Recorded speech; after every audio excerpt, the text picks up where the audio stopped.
Konuşların Mekanı'na hoş geldiniz. Bugün Hayzin Turgay Bey'i ağırlıyorum. İlk böyle başlayacağım ama sonra kısaltacağım bu ismi. Nasılsınız? Çok iyiyim, sağ olun. Siz nasılsınız? Ben de iyiyim, teşekkür ederim. Sizi geçen haftalarda izledim ve çok merakımı cezbettiniz. Dedim gelin konuşalım. Ne konuşacağımızı da bilmiyoruz. Gerçi nefes çerçevesinde konuşuyoruz herhalde ama konu sadece nefesle başlasa da onunla bitmiyor diye az önce de söylediniz. Yol bizi nereye götürürse bir sohbet yapmak. Evet, merak ettiğiniz her şeyi sorabilirsiniz. Çünkü hayat uzun bir yolculuk. Nefes bu işin başlangıcı. Ama sonrasında aldığımız kararlar, irademize yüklediğimiz anlamlarla bir şekilde insanlar kendi hayat yollarını ve kaderlerini çiziyorlar. Siz beyin ile nefes alma egzersizi ve diğer konularda hangi konularda neyi merak ediyorsanız kendi bilişimle cevaplamaya çalışayım. Harikasınız, teşekkür ederim. O zaman şöyle yapalım. Önce kısa bir kendinizi tanıtmak ister misiniz? Valla ben bir olasılık. Bunun üzerine kitap yazdım. Kitabım da var. Ben bir olasılık. Evet. Tam olarak bu. Harika. Yani zaten kısaca tanıtın dediğimde kimse tanıtamıyor. Siz en azından kısa bir tanımını bulmuşsunuz. Güzel. Evet, YouTube'da sesli kitabı olarak da paylaştım. Dünyanın her yerinden ulaşıp dinleyebilirler. Çünkü insanın kendine yüklediği her anlam, her etiket aslında bir pranga. Ve bu prangalardan kurtulmaya adanmış ömürler görüyoruz bir noktadan sonra. Bunu en başta boş bırakarak, yani kendimizi olasılık alanına taşıyarak çok daha geniş bir deneyim yaşayabiliriz. O yüzden ben bir olasılık diyelim. Siz biraz girdiniz ama bu olasılığın sizin tarafınızdaki anlamını biraz daha açmanız mümkün mü? Tabii aslında yaşadığımız her an, uyandığımız her gün yeni bir olasılık. Burada günün kapısını ne ile açıyoruz?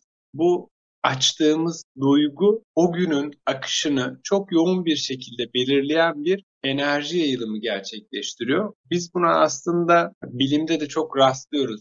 Schrödinger'in kedisinin bulunduğu kutuda süperpozisyon olarak geçiyor. Dark Matter diye bir film var. Orada da bu konu çok güzel işlenmiş. Hangi kapıyı, hangi duyguyla açarsak o hissiyatla o alanı yaşıyoruz. Farklı bir duyguyla açtığımızda alan farklı bir evrene açılıyor. Bunları gözlemleyebilmek için de duygusal titreşimin de üst düzeylerine çıkarak duygularımızı ve düşüncelerimizi gözlemleyebilir olduğumuz bir alan var. Oraya insan bilincini yerleştirdiğinde okey.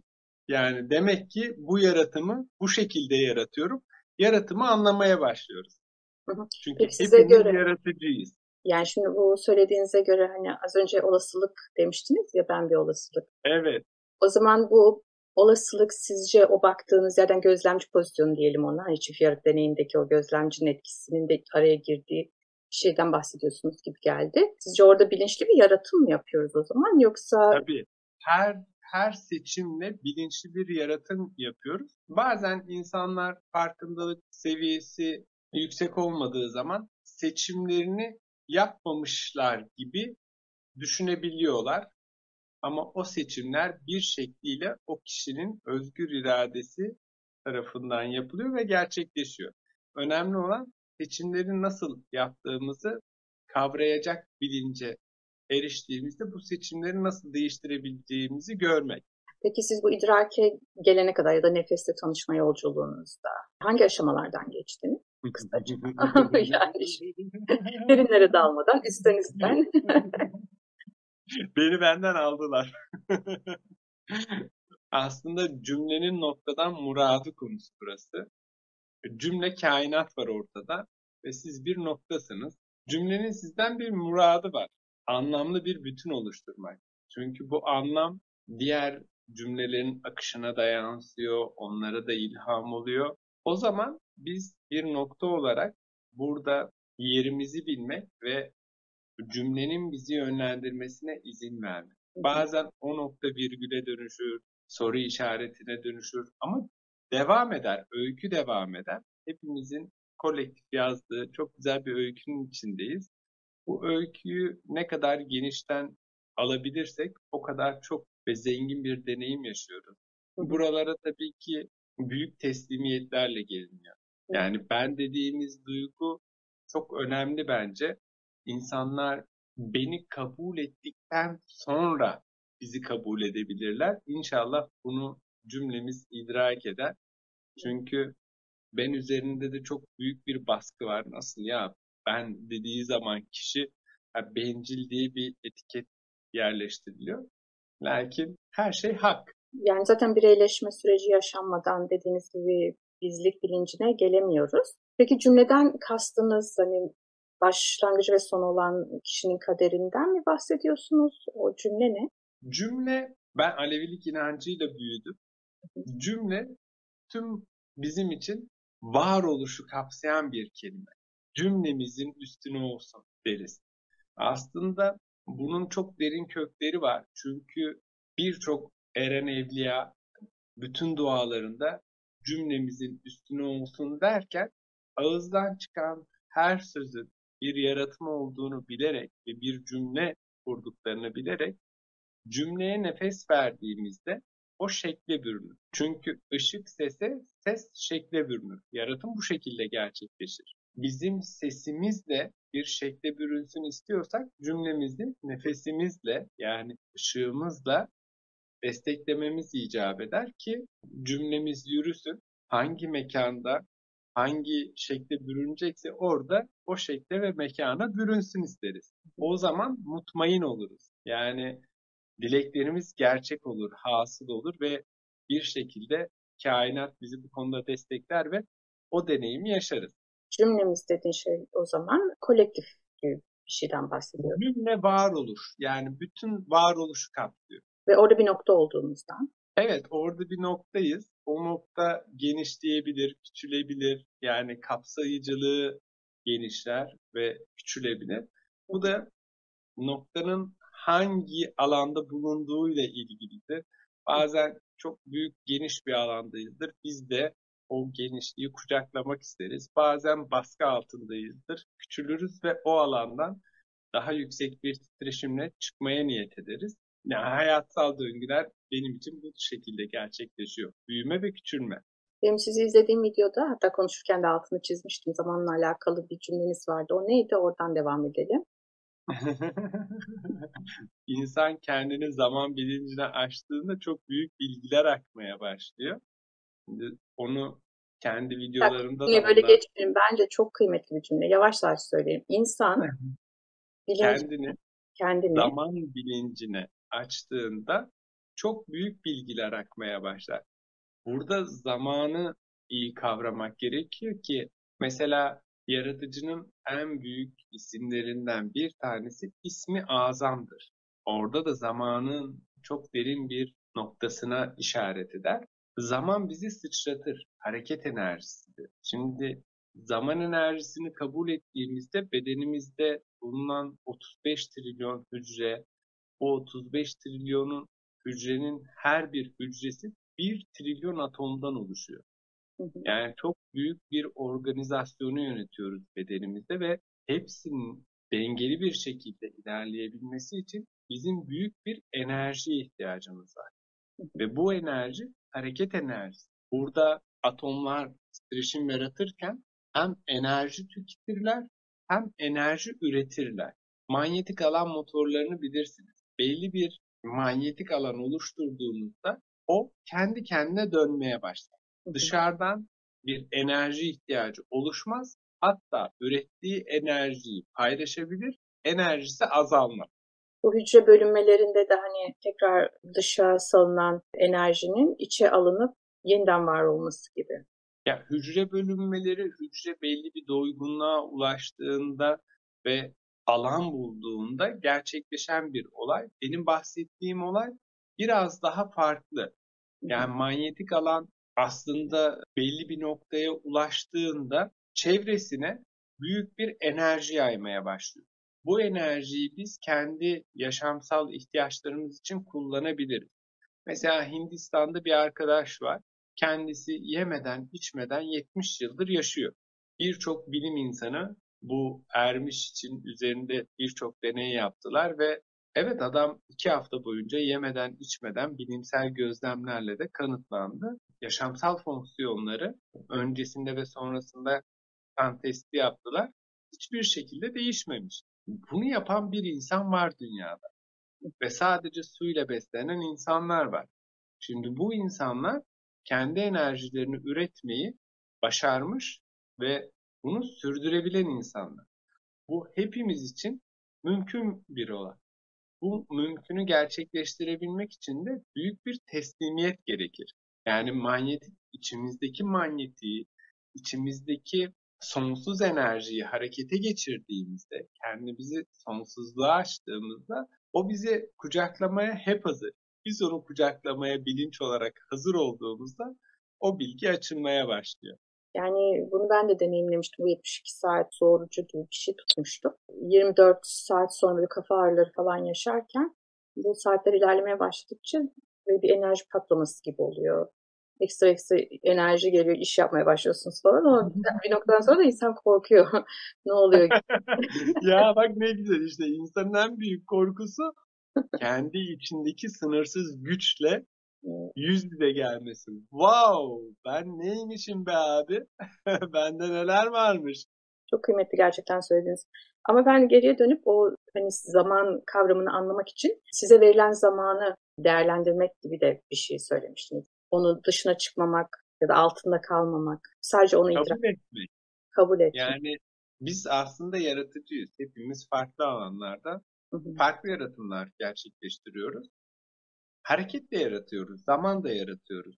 Şimdi bize doğrudan verilen zamanı kabul ettiğimizde ki içinde bulunduğumuz gezegen çok büyük bir hızla hareket ediyor ve güneşe bağlı hareket ediyor. Tüm bu hareketler bizim bedenimiz içinden akıp geçiyor. Biz kendimizi o bilince açtığımız anda o hareketler bizim bedenimizdeki hücreleri doğrudan titreştiriyor. O zaman 35 trilyon hücrenin kendi arasındaki alışverişi hızlanıyor. Bunu gerçekleştirmek için dışarıdan ekstra bir enerji takviyesine ihtiyaç duymuyorsunuz. Ki foton kuşağındayız. Oradan gelen de çok yoğun bir enerji akışı var.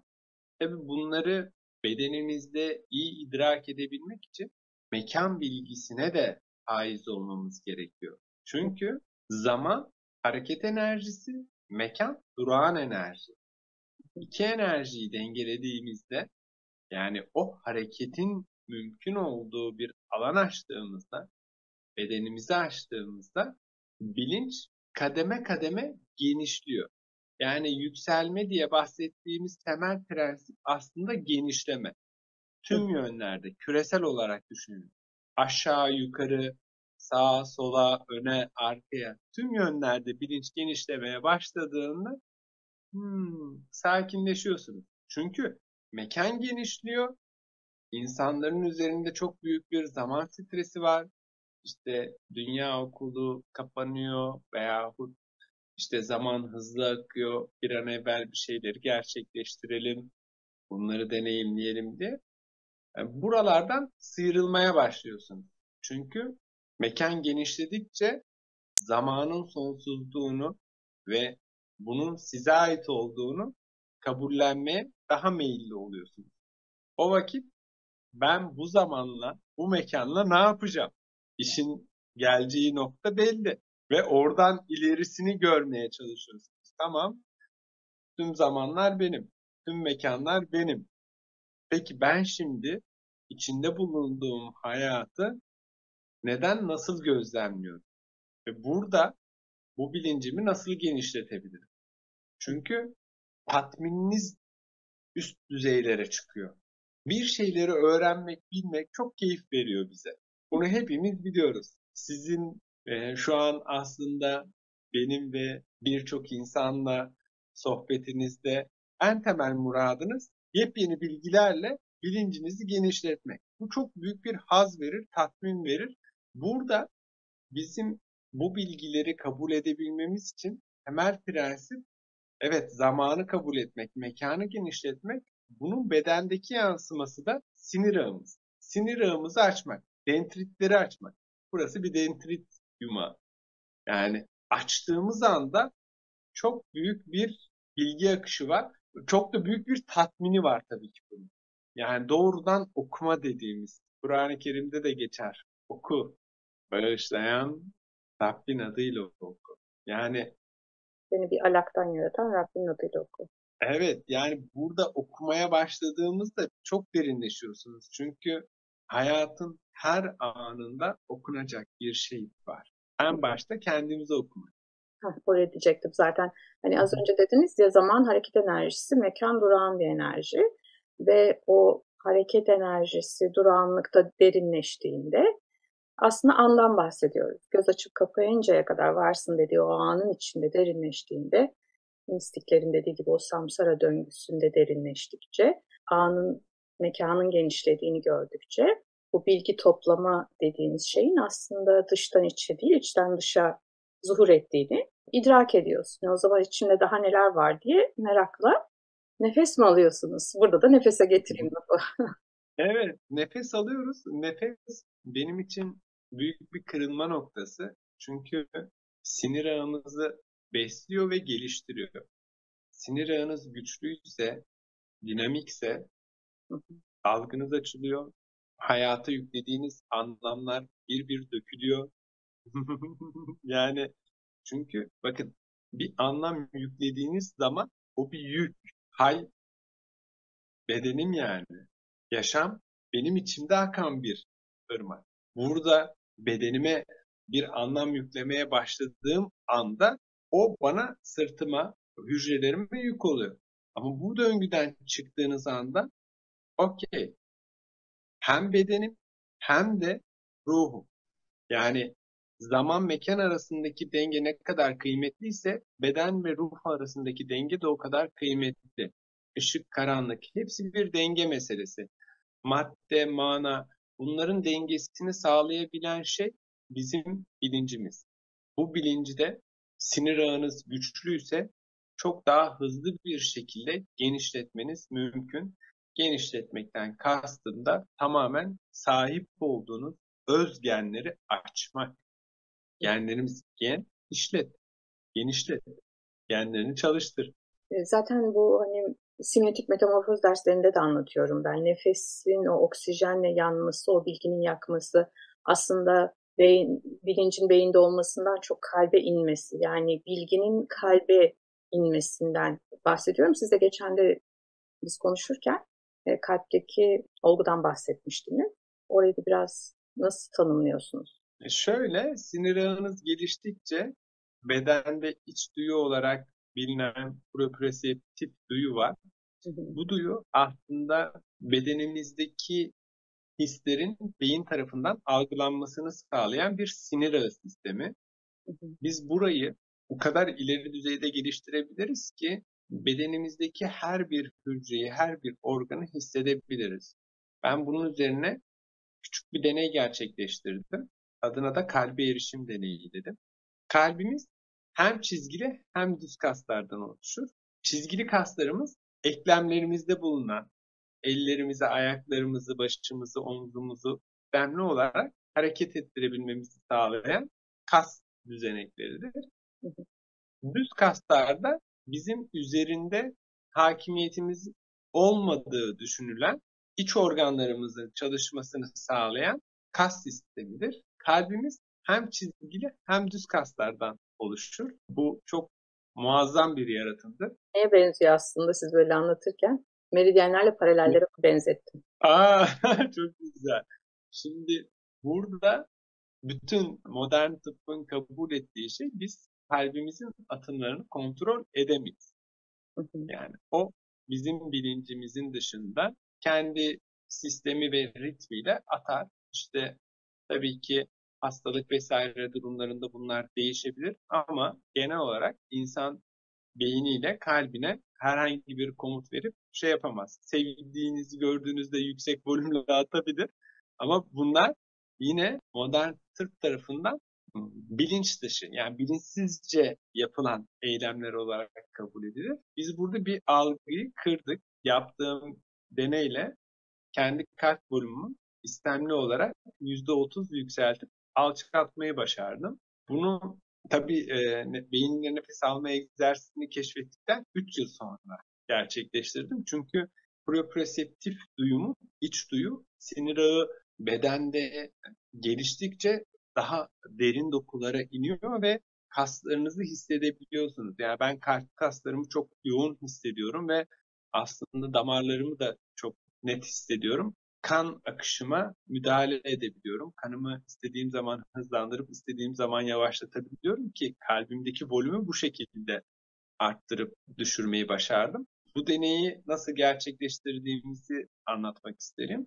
Medipol Mega Üniversite Hastanesi'nde 1,5 Tesla cihazımızla ilk önce beyin MR'ı ve kalp MR'ı çekildim aynı cihazda. Sonra 10 dakikalık bir arayla dışarı çıktım cihazdan ama uzandığım yerden kalkmadım. Keşfettiğim özel bir teknik var.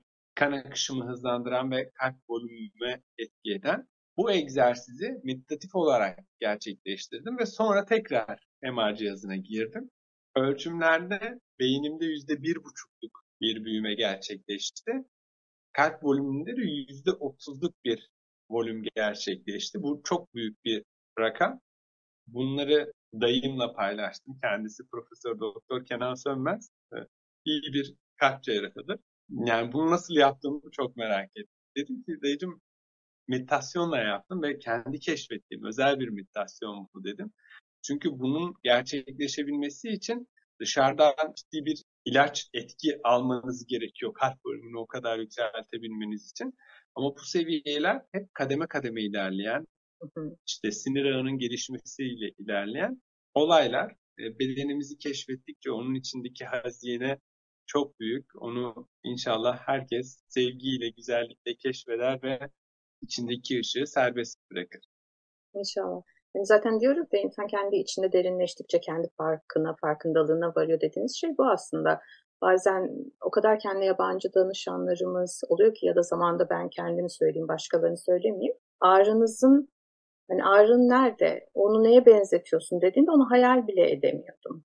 Onu belki bir şeye benzetsem, hayal etsem oradan çıkaracağım ya da o zaten bir şeye benzediği için orada o ağrı yapıyor ya da sıkıntı yapıyor. Ama ona bile temas edemeyecek bir durumda oluyorsunuz. Ama dediğiniz gibi daha sonra vücudunuzun size verdiği en ufacık sinyalleri bile hissedebiliyorsunuz. Ki dediğiniz gibi o kanın ileri geri gitmesi de herhalde daha bir alt derinlikte bir kavram. O yüzden de hani bu programı izleyenler bir teknik vereceğimizi düşünmesinler. Çünkü bir teknik vermiyorsunuz ve diyorsunuz bunlar kişiye özel, kişiyle yapılacak yönlendirmelerle, değil mi? Tatbik edilmesi Evet, gereken durumlar. yani ben beyin ile nefes alma egzersizini 4-5 saat kişiye özel bir çalışmayla kişiye aktarıyorum ki o alana kolaylıkla girsin. Bu herkesin bilmesi gereken bir teknik değil. Yani hepimizin tekamül süreçleri farklı. Bu o yolda talibe verilebilecek bir bilgi. Çünkü çok ileri düzey bir teknik. Yani ben nefes öğretmenleriyle paylaşıyorum ki onlarla paylaşmamın amacı kendi tekniklerine bakışlarını derinleştirmeleri ve bunu onlarla paylaştığımda öğrencileriyle paylaşmamaları gerektiğini söylüyorum. Çünkü biz havayı doğrudan beyine taşıyoruz. Beyin bir iç organ. Orada bir patoloji olup olmadığını görmemiz icap ediyor. 5 tane parametremiz var. Bu parametreler gerçekleştiğinde kişi beyniyle nefes alabiliyor diyoruz. İmajinasyon kullanmıyoruz. Tamamen fizyolojik bir egzersiz. Ben bu egzersizi ilk öğrettiğim insanlara osteopatik bir masaj tekniği uyguluyorum. Bu kafatasına, ellerine ve ayak uçlarına uygulanan özel bir masaj ve sinir uçlarını uyarıyorum. Orada kişi çok hızlı derinleşiyor. Beyniyle nefes almaya başladığında ben de alandan çıkıyorum. O zaman çünkü çok büyük bir enerji açığa çıkıyor kişide. Bu muazzam bir haz doğuruyor. Ben bunları e, o insanlardan daha sonra da dinlediğimde çok çok mutlu oluyorum. Çünkü önerim günde yarım saat ile başlamaları sonrasında alan sizi içine çekiyor. Yani hani dedim ya bilgi bizi mutlu eder, sevindirir, yeni bir şeyler öğrenmek. Şimdi insan kendinden öğrenmeye başladığında ve çok hızlı, çok büyük bilgiler alabiliyorsunuz. Bütün evrenden alıyorsunuz bunu. O alanda kalmak istiyorsunuz. Oturuyorsunuz. Okey. Her şey okey. Her şey o kadar çok okey ki. Yani hiçbir şeyi değiştirmek istemiyorsunuz. Sadece yaratılışı daha derinden kavramak istiyorsunuz. İşte bizim ermişlerimiz bunlara şey diyor. nurani nefs. Oraya çok kapıldığın zaman dünya planında gerçekleştirmen gereken olayları kişi unutabiliyor. O yüzden bu dengeyi sağlayan şey de fizyolojik hareketler, egzersizler, yaşamla bağlarımızın güçlü olması, eşimizle, işimizle mutlu olmamız. Yani birçok parametre var. Ben birçok elekten geçirdikten sonra öğrencilerimi seçiyorum. Birebir çalışıyoruz. Yani 6 ay gözlemle benimle çalışıyorlar ama 6. ayın sonunda da ben diyorum tamam beynini %2 büyüttük, %2,5 büyüttük ama devam etmezsen beynin küçülür. Çünkü beynin eğilimi bu yönde. O alanda kalmak da çok büyük bir haz verdiği için birçok insan okey ya ben burada kalabilirim. Çünkü aradığınız şey burnunuzun ucunda. Yani çok büyük bir sırda değil. Nefesinizle oynayarak kendinizde bulabilirsiniz. Odaklanarak çözebilirsiniz. Nane yağı, gül yağı ve farklı aromatik yağlardan destek alabilirsiniz. Güzel meditatif müzikler var. Bunları dinleyerek destek alabilirsiniz. Önemli olan kişinin kendine yönelimi. Yani ben burayı keşfedeceğim. Burada ne varmış? Yani bana bir kalp hediye edilmiş. Bana bir hayat hediye edilmiş. Ya nasıl bir muazzam varlık var ki? Nasıl gani? Bana kalp vermiş ya. Bana bir hayat vermiş. Ve ben şimdi buradayım, dünyadayım. Gözlem halindeyim. Neler yapabilirim elimdeki hediyelerle? Ve bana bu hediyeyi sunan o yüce varlığa ben ne verebilirim? Oraya getirecektim ben de lafı. Çünkü sizin o aydınlanma da demek istemiyorum tırnak içinde çok fazla çünkü dile düştü. İdrak sürecinizde geçtiğiniz yolları anlatmıştınız. Size orada verilen o idrak acaba sizden ne murat edildiğini keşfetmenize fayda sağladı mı? Çok şükür. Hı hı. İşte Yani cümlenin noktadan muradı nedir diye sorduğumuzda bana şöyle bir cevap geldi. Bunlar hepsi içsel bir konuşma. Senin kendinden muradın. Yani çünkü sen ne yaparsan yap zaten o büyük kümenin içindesin. O büyük kümeyi genişletiyorsun. Önemli ve değerli olan da kişinin kendi öz ihtiyaçlarını tatmin edebilmek için ruhundan gelen ışığı serbest bırakabilmesi. Ya ben bunu istiyorum, bunu kalben istiyorum diyebilmesi. Bunu yaptığınızda o cesaret sizi bilinç genişliğine sürükler ve bu muazzam genişleyen bir döngü oluşturur. Yani döngüler vardır, sizi genişletir. Döngüler vardır, sizi küçültür. Genişleyen bir döngüye girdiğinizde sadece genişlemezsiniz. O genişliğe ulaştığınızda küçülmeyi de bilmeniz gerekiyor. Çünkü bu alanlar şöyle alanlar dalga boyu olarak görelim. Dalga boyu o kadar yükseliyor ki okey ama o an geldiğinde daha küçük bir dalga boyu haline gelip o varlığın içinden, o deneyimin içinden sıyrılman da gerekebilir. hı hı. O yüzden büyümek kadar küçülmeyi de bilmek çok çok önemli. Biz evrenin ta kendisiyiz. Yaratımın, yaratıcının zuhur ettiği varlıklarız. Burada şu an içinde bulunduğumuz bedeni ilk önce kabullenelim. Bedeni kabullendikten sonra diğer katmanlar kendiliğinden kademe kademe açılıyor. Çünkü her alanın kendi yönetici varlığı var. Hep bir destur. Desturla girilir o alana ki o alanın yöneticisi size alan açsın. Çok güzel bir şey söylediniz. Hani bu büyümeyi bilmek gibi küçülmeyi de bilmek. Yani Evet. bedenin aslında sınırlı bir varlık olduğunun bilincine geri gelmek ve bununla burada olduğunu idrakinde yani bunun burada bu sınırlar içinde ne kadar genişleyip sonra ne kadar küçülmesi gerektiğini yani bu zıtlıklar içine belki ne için nasıl var olması gerektiğini idrak etmek. İşte burada evet ben bir bedenim. Güneş de bir gezegen. O da benim varlığımın bir yansıması. Ben de onun varlığının bir yansımasıyım. Birbirimizi kabul edebilmemiz için ilk önce benim burada beni kabul edebilmem gerekiyor. Benim içimdeki güneşi kabul edebilmem için beni kabul edebilmem gerekiyor. Sonra güneşi kabul edersin. Ama İnsanlar bazen farklı deneyimler için ilk önce dış dünyayı kabul ediyorlar. Dış dünyayı çok daha gerçek ve somut algılıyorlar ve kendi varlıklarını bir teğet geçme, es geçme söz konusu oluyor. O zaman işte değer farklanması oluyor. Bu değer farklanması neden kaynaklanıyor ki? Çünkü kişinin ruhsal tesiri bedenine değmiyor. Değmesi lazım. Yani teğet geçmek yani değecek, erecek.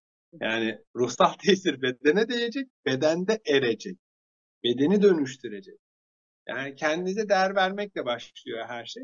Ama bu değeri verirken de diğer cümle varlığında aynı kıymet ve değerde olduğunu bilerek ilerlemek. Çünkü hepimizin niyazı denge halinde hızlı hareket edebilmek. Yani zaman mekan dengesi sağlandığında hareket edebilmek. Çünkü insanların bir şekliyle hareket ettiğini biliyoruz. Gezegenler hareket ediyor. Yani oturup eren birçok ermiş de var. Lakin yaşam deneyimi hareket halinde genişliyor. Biz bu hareket halinde nasıl dengede kalabileceğimizi çözdüğümüz anda hop büyüyen çok büyük bir döngüye kavuşuyoruz. Bu çok kıymetli. Yani düşünsenize çok büyük bir kütleniz var. Şu an bir bedene sahipsiniz. Belki hani 1,5-2 metre boyunuz var. 50, 100, 107 kiloluk bir varlıksınız ama gezegenler var, güneş sistemleri var, çok büyük kütleli varlıklar var ve çok büyük hızlarda hareket ediyorlar. Ve bu hareketlerini sağlarken o kadar muazzam bir denge sağlıyorlar ki. Şimdi o varlıkların da ruhu var ve bizim kendi evrenimizde gördüğümüz metaları var. Şimdi bu meta hareket ederken diğer metalarla bir denge sağlıyor ki biz güneşe bağlıyız ve onun yörüngesindeyiz. Düşünün bağ var arada, görmediğimiz manyetik bir bağ var ve kendimiz 107 bin kilometre hızla hareket ederken güneşe bağlanarak 2,5 milyon kilometre hızlı bir gezegenin hareketinden nasipleniyoruz. Güneş de galaksinin merkezindeki kara deliğe bağlanarak çok büyük bir hızla hareket ediyor.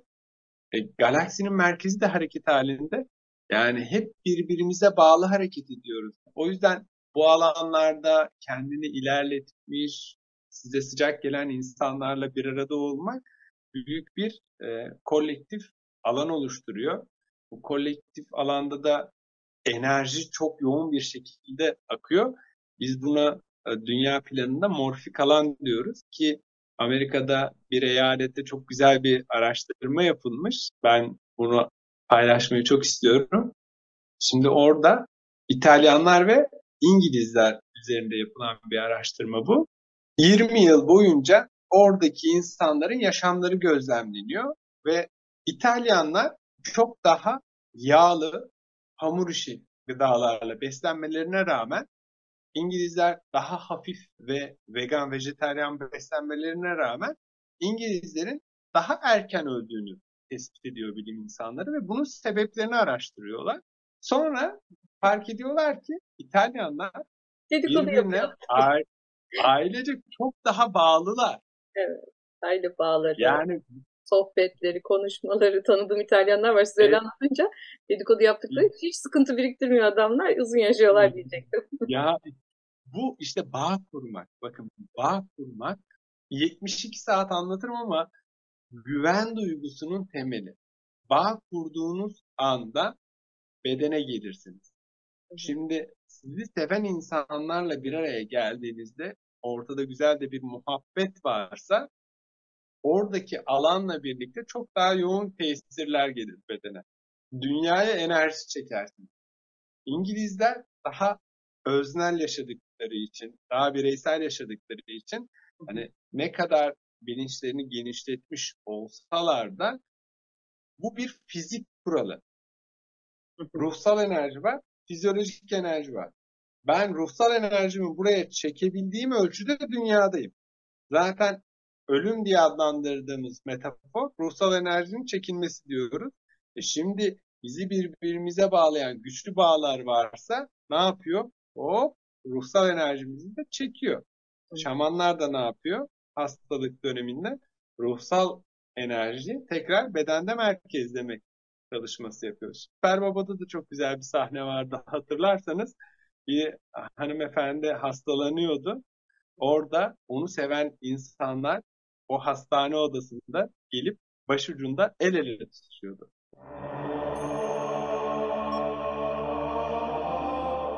Onun enerjisini çekti. Yani çok çok önemli. Bağ kurmak bu dünyada merkezlenmenizi sağlar. Da, evet, bağlantısallık diye bahsediyor. Hatta kitabı da var. Çok kıymet veriyorum. Orada da söylediği şey aslında hücre bazlı yaşamak. Dediğiniz gibi bir hücre gibi yaşamak. Alma verme dengesi içerisinde. Ve bütün hücreleri de kendiniz gibi bilip ama olduğunuz ortamda da işte görme işine yarayan bir gözde hücreyseniz de oranın orada olma haliyle var olma, mutluluğunu yaşamak ya da bilincini yaşamak. Hani yok ben gözden sıkıldım, dile gideceğim, azıcık da muhabbet edeceğim ya da yok beyne gideceğim, düşüneceğim gibi bir şey değil.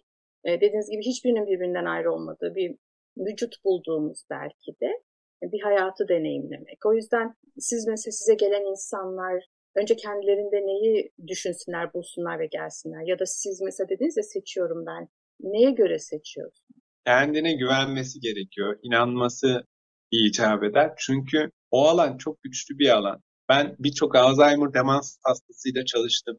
6 yıldır bu çalışma sürüyor ve bunu öz kaynaklarımla sürdürüyorum. Çok farklı ekonomik skalalarla çalıştım. Münevver Hanım şöyle söyleyeyim.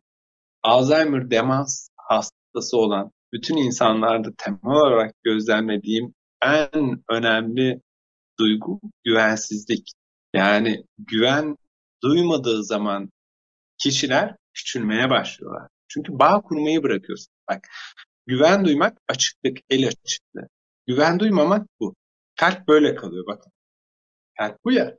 Böyle kalırsa buraya kim kan pompalayacak? Buraya bir varlığın kan pompalaması lazım.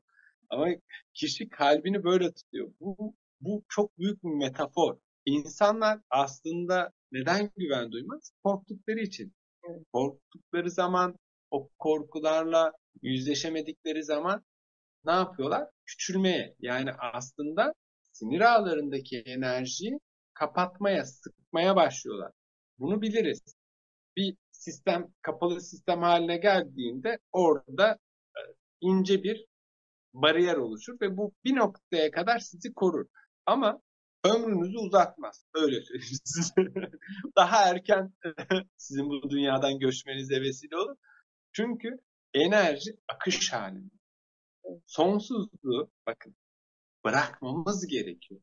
Yani geçenlerde Sezen Aksu'yu gördüm rüyamda. Hayır.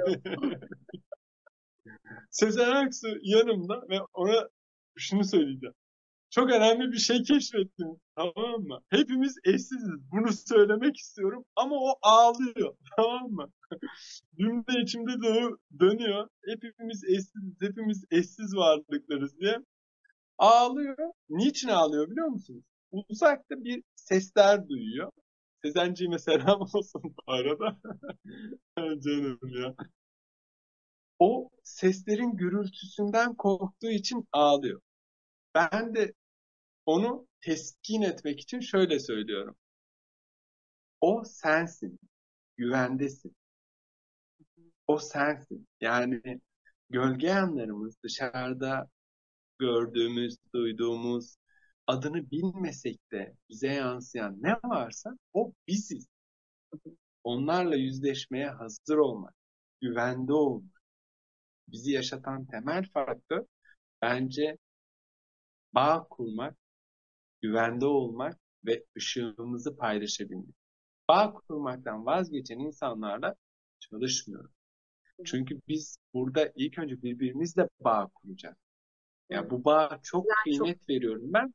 Dostlarımla çalışıyorum öyle söyleyeyim. Bütün aslında Ya da çalıştığım çalıştıklarımız insanlar. sonradan dostlarımız oluyor diyebiliriz. Evet evet dostum oluyor. Ben çünkü bir tam gün vakit geçiriyorum. İnsanlardan birçok enerji yayılıyor. Güven duygusu yayılması açıklık getirir ve birbirinize bağlanırsanız, birlikte morfik alan oluşturduğunuzda kişi o alana çok daha hızlı geçiyor. Ben o alandan çıktığımda da kişi kendi ruhsal menkıbeleriyle, rehberleriyle çok daha hızlı ilerliyor. Burada benim için önemli olan kişinin kendine değer vermesi, sigara veya alkol bağımlılıklarından münezzeh olması. Çünkü beden kıymetli ya. Bunu kabul edelim. Bunu mesela aklın önermelerini kabul etmeli. Görüyorsun. Yani sigara içenler daha erken ölüyor ve bir şekilde bedenleri çok büyük hasar görüyor.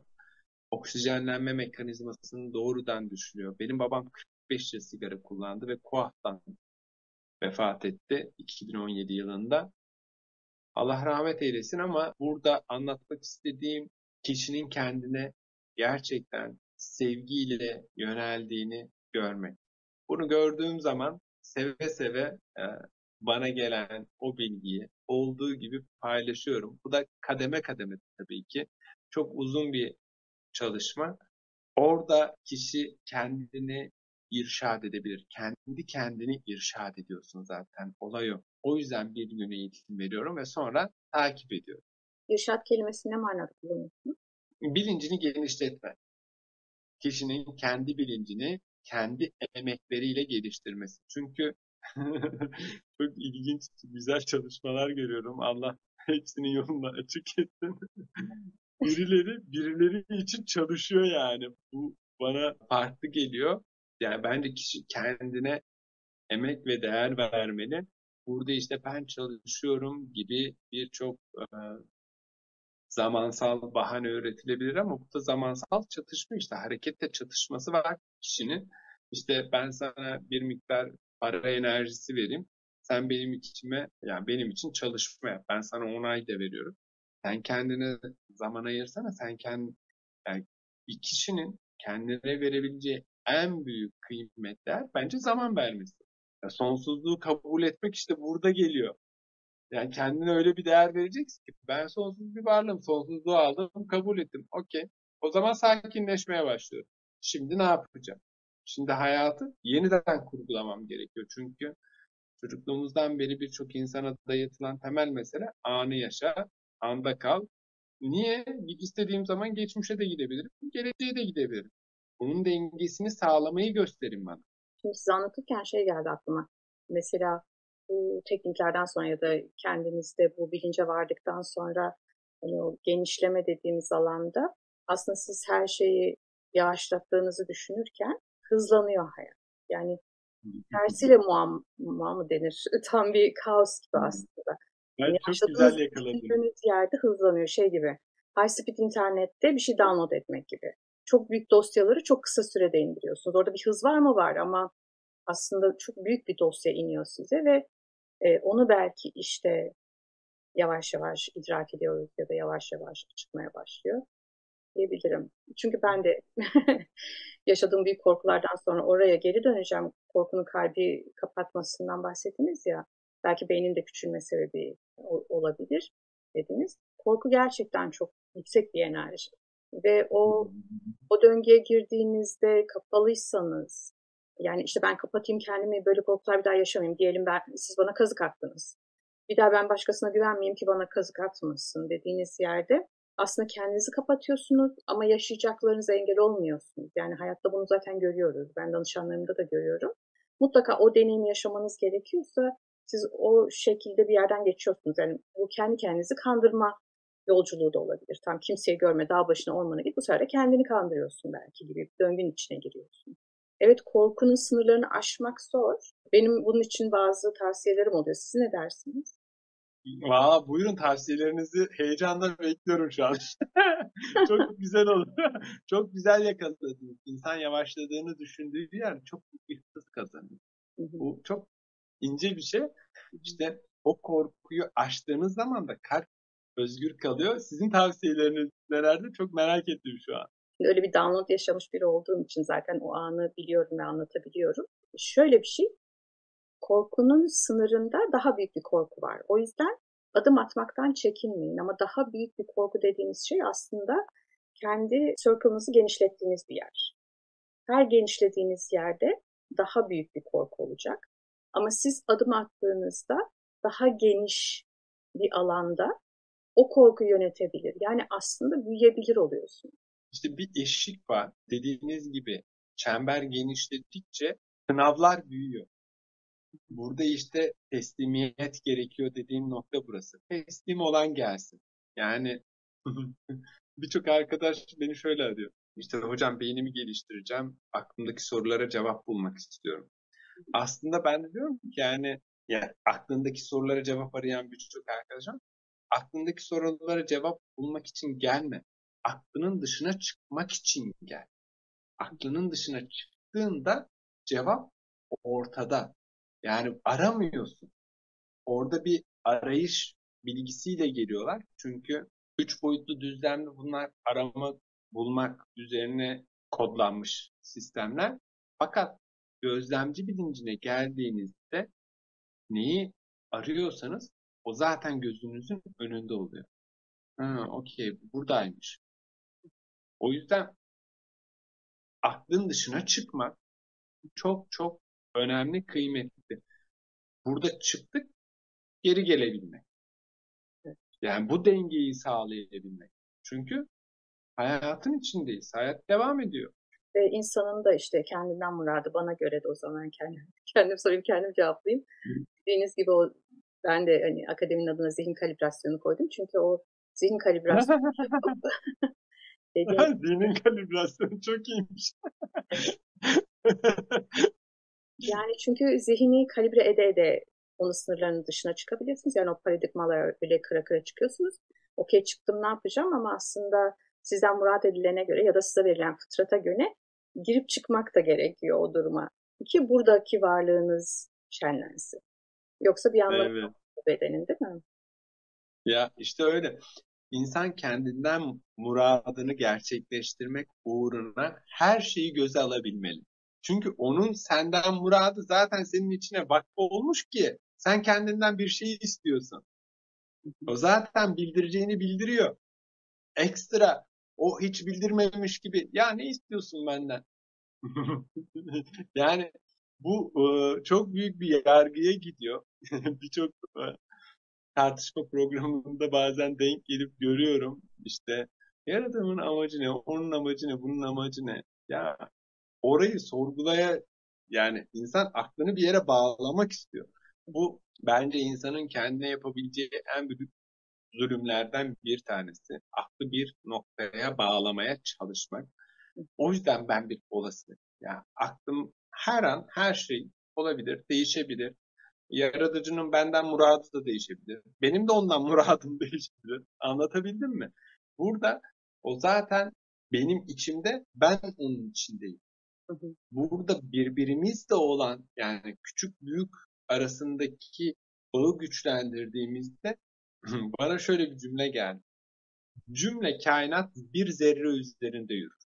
Bir zerre üzerinde yürüyen bir kainat.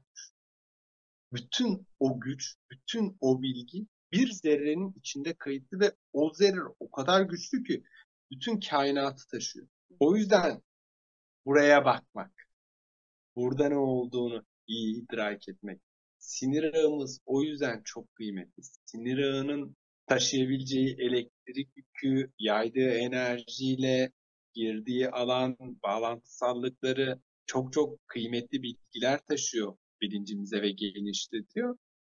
Buranın römorku da bizi destekleyen en önemli eylemsel alanı da cesaret. İşte adım at dediğiniz nokta tam burası. Cesaret, cesur ol ve o sensin, güvendesin.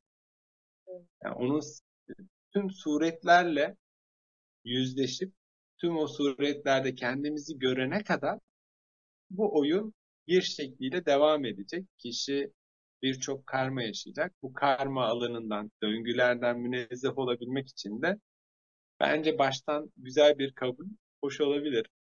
Ama bu kabul de yani bağlam anlamında değil. Evet ya ben sonsuz bir varlığım. Gördüğüm, görmediğim birçok şey var. Ben onun bir parçasıyım. O da benim bir parçam. Okey, burada ne yapabilirim şu an? Ne istiyor? Canım ne istiyor? Yani hangi ayaklarım nereye gitmek istiyor? Ayaklarımı özgür bırakabiliyor muyum? İşte denge diyoruz ya, üst beden, alt beden dengesi. Bakın izleyicilerimize küçük bir prensipten bahsedeyim. Üst beden görünür. Çok net görünür. Ben baktığımda ellerimi, kollarımı sürekli görürüm. Ama alt beden çok fazla görünmez. Oturduğumuzda da olsun, yürüdüğümüzde de olsun insanlar alt bedenlerine fazla dikkat etmezler. Halbuki alt beden, alt dünya, köklenme çok çok kıymetlidir. Biz bir yere gittiğimizde orada kalmak istemiyorsak kalkıp gitme cesaretini gösterebilmemiz çok önemli. Ama gidemediğimizde de insanın bilincinde suçladığı yerler bacakları oluyor. Beni sen tuttun. O işte, o ilişkide. Çünkü ben gitmek istedim, beni sen tutun. Halbuki bunu tutan gizli bir korku var ve bu gizli korku bacakları bir suçlama gerçekleştiriyor. Sonrasında köksüzleşme başlıyor. İnsanlar köklenemediğinde de savrulmalar başlıyor. Yeniden köklerini hatırlayana kadar bu döngüler içinde birçok deneyim yaşıyorlar. O yüzden köklerinizi hatırlamak, yani alt bedeni hatırlamak, orada sinir ağını geliştirmek, orayı da sizin yönettiğinizi bilmek çok çok önemli. İşte ellerde de yine aynı şekilde. İnşallah herkes istediği işi yapar. Çünkü baktığı zaman ya ben o işi yapmak istemiyordum ama zihinsel birçok koşullanmayla o işin içinde çok uzun süreler, bunlar 30, 40, 50, 60 yıl çalışan insanlar var. Yapıyorlar ve sonra Parkinson oluyorlar. Eller titremeye başlıyor. Niye? Ellere bir gizli suçlama var orada. Yani köklerden bahsediniz ya, bu kök morfik alan, hani morfikte anlattınız. Ben de onu kök morfik alanımızla bağ kurmak diye bahsediyorum. Çünkü insan, hani geçen de bir arkadaşla da konuşurken, gene kanalda var, izlesinler. Yarım inşaat, kaba inşaat doğuyoruz. O kaba inşaatı olduğu yeri, hali, o kolonları, o alanı kabul etmek. Kabul dediğimiz şey de bir vazgeçiş değil ama o kabulün üstünde okey. Hani dediniz ya, benim Tanrı'nın benden ne muradı var ya da Allah'ın benden ne muradı var dediğiniz yerdeki belki de güçlü soru benim benden ne muradım var'a çevirip Ya, ya. orada bu sorunun artık zaten cevabı kolektiften geliyor oluyor. Siz bu soruyu sormaya başladığınızda samimi bir şekilde, dürüst bir şekilde. Evet, evet, samimi bir şekilde kalpten sorduğumuzda işte bu kalbimizin istediği yolda yürüyebilmek cesaret istiyor. O her şeyi biliyor zaten. En kısa yolu kalbimiz biliyor. Burada bütün izleyenlere büyük bir aşk deneyimi niyaz ediyorum. İnşallah yaşamışlardır ve yaşamaya devam ederler. O zaman anlıyorsunuz. Benim kırılma noktalarımın başlangıcında da aşk vardı ya. Orada anlatıyorum işte 15 yıl. Ya kalbim orayı istiyor ama aklımda bir sürü olmazlar, bir sürü duygu, düşünceler. Çünkü düşünsenize her hatırlıyorsunuz yaşadığınız deneyimi ve hatırladıkça beyninize, bilincinize çok sert bir yumruk yiyorsunuz yani ve buradan çıkmalısınız. Her hatırladığınızda, bunu yediğinizde bu iş çözülmeli, bu iş çözülmeden ilerleyemediğinizi keşfediyorsunuz. O zaman çok şükür Yüce Rabbim bana nasip etti bilincimi şimdiki içinde bulunduğum hayatta genişletme. Okey. Bundan mütevellit yaşamışım. Bundan mütevellit yaşamışım. Ama okey, hak. Hepsi hak. Turgay'a hakmış bunlar. Ya da Turgay'ın planı içindeymiş zaten bunlar. Ve kabul ediyor. Evet, insanların çünkü Kaderinizi sevdim. burada en büyük kırılması adalet duygusuyla. Ya ben bu yaşadığımı hak etmiyorum. Ya ben bunu hak edecek ne yaptım? Veyahut da dışarıda gördüğü deneyimlerde de bu çocuk veyahut da o insan, o kadın, o erkek, o hayvan bu deneyimi neden yaşadı? Burada kişi hak görmediği noktada zaten hakla hak olamazsın. Cümle eylemin arkasında hak var. Allah var. O istemeden yaprak dahi düşmüyorsa bilmediğiniz konularda yargıya sahip olmadan kalabilir. Çünkü yargılamaya meyilli olan bilinç yapıları çocukluktan beri başlıyor ve aslında bu bir dengede kalma çabası. Ben yargılayan insanları gördüğümde evet diyorum, demek ki aklıyla dengede kalmaya çalışıyor ama aklını alacaklar bir gün yani o bildiği her şeyi yeniden unutturacaklar, getirecekler. Unutturacaklar, getirecekler. Aklınızda dengede. Arkadaşlar, bedenimizin denge merkezi kalp. Ve burası yargısız. Burada her deneyim, okey, Allah bilir. Allah doğrusunu bilir. Demek ki onu kısa yoldan bir yere ulaştırdı. Yani onun sen maddesini görüyorsun, manasını bilmiyorsun ki. Manası hakkında yargıya varması kişinin kendi manası hakkındaki yargıdan mütevellit. Buradaki yargıyı bıraksa oradaki yargı alanına girmeyecek. Ama kendi ruhuyla bağlantısında yargılar oluşturduğunda zaten o sınırlı bir akış oluyor. Yani ben çünkü dıştakini görüyorum ki kendi içimdeki acıyı susturabileyim ya da dediğiniz gibi dışta onu göreyim, zihinle dengeye geleyim ki aslında kalp tekrar bunu idrak etmesi için bir deneyim alanına gireyim. Belki o da benim kendi planım zaten, kendi kendime çizdiğim bir oyunum. Herkesin de dediğimiz gibi az önce bir şey dediniz, hani gidersin gelirsin, o gitme gelme herkese göre değişiyor. Ama ruh sonsuz bir yolculuktaysa zaten çok gidiliyor geliniyor gibi görünüyor. Benim arkadaşımın çok sevdiğim bir şiiri var. Üniversiteden, adı Ali. Malatya'da çok sevdiğim ev arkadaşım. Bırak dağınık kalsın. Tamam, o zaman Şiirimiz buydu. Bırak dağınık kalsın. o zaman gelirseniz de daha biz çok sohbetler ederiz gibi görünüyor. Bugün bu kadar olsun. Evet, seve seve. Ben Alayım. çok mutlu oldum. Eklemek istediğiniz varsa bir şey. Çok teşekkür ederim davetiniz için. Siz de aslında bir gün ben size sorular hazırlayayım diyeceğim de benim sormak istediğim şeyler genelde böyle kendiliğinden geliyor.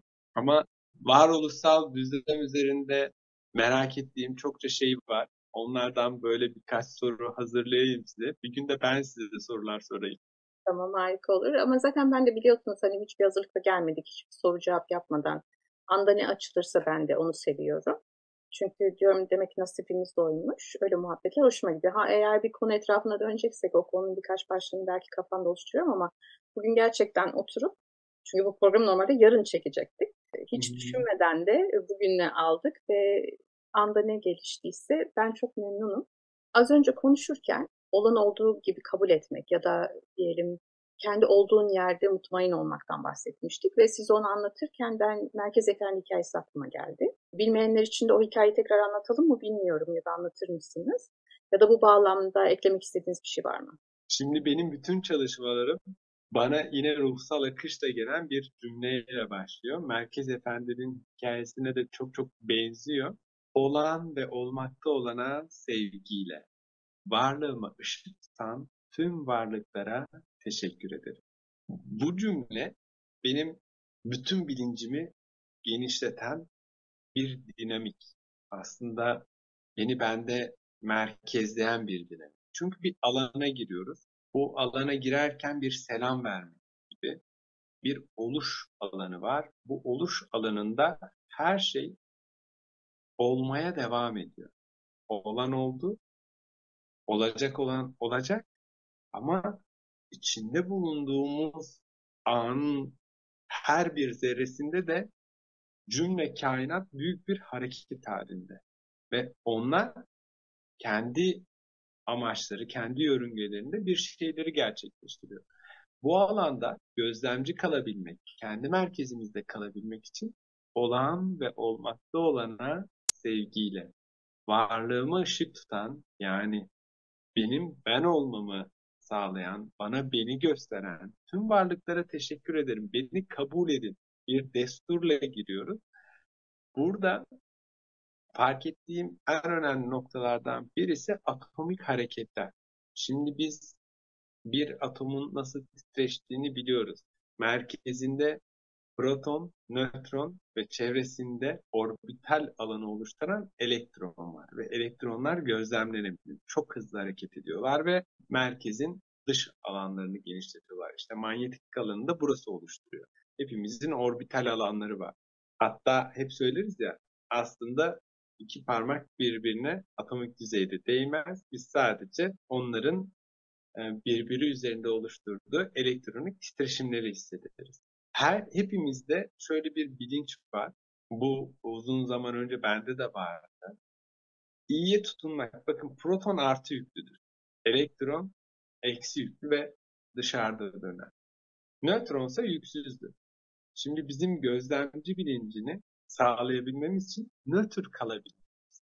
Nötr kalabilmemiz için de aslında içimizdeki iyi diye kodladığımız ne kadar duygu ve düşünce varsa işte bunlar da bir yargı, bunlar da bir bağlam. Evet. Protonu nötrondan uzaklaştırdığımızda bizim merkezimiz, atomumuz çok daha hızlı titreşiyor. Zaten CERN deneylerinde de ne yapıyorlar? Çekirdeği parçalamaya, protonla nötronu ayırmaya, iyiden de arınmaya. Bir konu hakkında nasıl bir yargınız varsa komple yargısız kalabilmeyi hepinizin başarabilmesini diliyorum. İnşallah hepimize nasip olsun. Böyle yüksek titreşimli alanlarda yeniden buluşalım. Hepinize selamlar, sevgiler olsun. Ağzınıza sağlık. Ben herkes adına aldım, kabul ettim. Çok teşekkür ederim. Harika bir sohbet oldu. Ben teşekkür ederim. Çok sağ olun. Gelsin inşallah. Tamam. Görüşürüz. O zaman bizden Tamamdır. Görüşmek üzere. Sevgiler, hoşça kalın.